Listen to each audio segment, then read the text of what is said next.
Greetings from Atoifi Adventist Hospital administration and staff, and the College of Nursing staff and students. I also bring you greetings from the primary school staff and students, as well as the local church members of the Seventh-day Adventist local church here at Atoifi.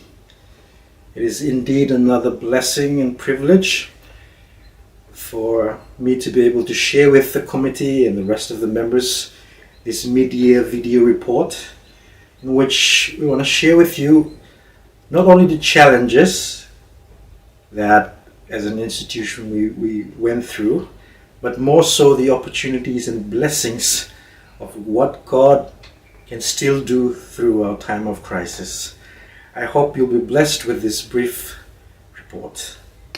This year 2020 is another year that marks the end of this quinquennium, but also a time to reflect on God's leading despite the struggles and challenges that we are faced with.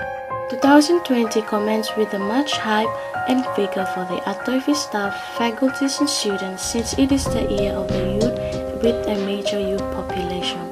The commencement program, with a theme of Arise and Go, was a weekend of spiritual encouragement with prayer and worship, health and wellness, and the launching of annual calendar and programs of this year. During the commencement weekend, little was known of the impact of the global health pandemic that was going to change the world and what is abnormal in our society. Atoifi Hospital, located in a remote setting once again, is faced with another unprecedented challenges in the face of COVID-19 health threat. This year we have many challenges. One of the most intruding challenges is the COVID-19. We had to suspend classes because of the situation. Students were disappointed. They had to go home, which causes extra financial burdens and cost on their parents. Despite the situation, one of the opportunities that we have during this crisis is the fact that the New Zealand government, through the High Commission in Honiara, have donated 250 chairs and about 37 tables for our new dining hall. With the NCD crisis already in the Pacific and the Solomon Islands, the impact of COVID-19 on an already a weak health system with limited resources could potentially be a double disaster. The Administration Committee appointed an emergency operational task force to oversee operations as a state of emergency period was enacted. A community health model was planned and implemented. The eastern region of the province was zoned and teams were identified to look after those respective zones, with the high-risk population groups including the NCD patients and the elderly population specifically targeted. My name is Clement Saveli, and I'm part of the Atoifi emergency operating team. Our strategic plan is more focused on awareness and preparedness for the COVID-19. The opportunity that we have when we go to the villages is we are able to communicate directly with them, their concern and their questions about COVID-19. So we managed to answer most of the questions, and also it's an important thing to do in terms of awareness and preparedness, because we see that they started to think seriously about their health, so they started to organize in terms of their family and their community as a group. Communities representatives, chiefs and leaders, churches are our biggest opportunities and strength in this health partnership. We're happy to this time. What na program happen here? Atoifi, we have a committee for Atoifi. We sit down and talk together and make them think for working on for the road access, because every time people shall come to hospital, so they decide for working no one for the road access and go down the side of hospital And this time I'm very happy to mas. Yes, so I think one of the important things that we should also learn from this COVID-19 challenges is the opportunity of working together with communities and setting up networks like this. Communities they are the foundation of any society.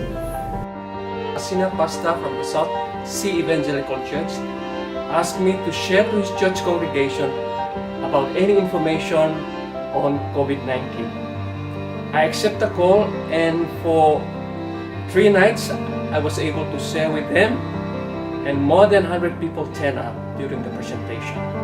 I also share with them that COVID-19 is a fulfillment of the prediction that Jesus told his disciples in Matthew chapter 24 about the pestilence. And I assure them that Jesus is coming very soon and we must be ready. I'd like to thank the church administration, Trans-Pacific Mission. Thank you so much for your continued support, for your encouragement, and for your prayers. I'd like to also thank Somaliland's government through the Ministry of Health and Medical Services and the donor partners for your timely financial assistance to the hospital with this COVID-19 preparedness programs and plannings that we've been doing. Thank you so much for that.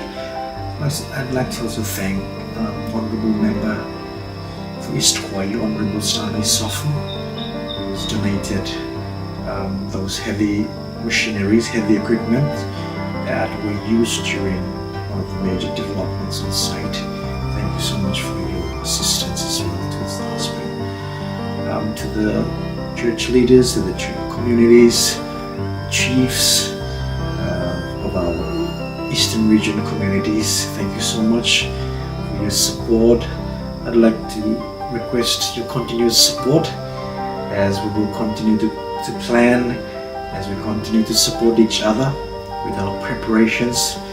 Please, I'd like you to support the hospital and our programs as well. As a frontline health institution, I can truly say Atoifi has been challenged with the current situation we're having with COVID-19. But with these trying times, it also brings to light resilient people that are able to adapt to the challenges and the changes that we face today.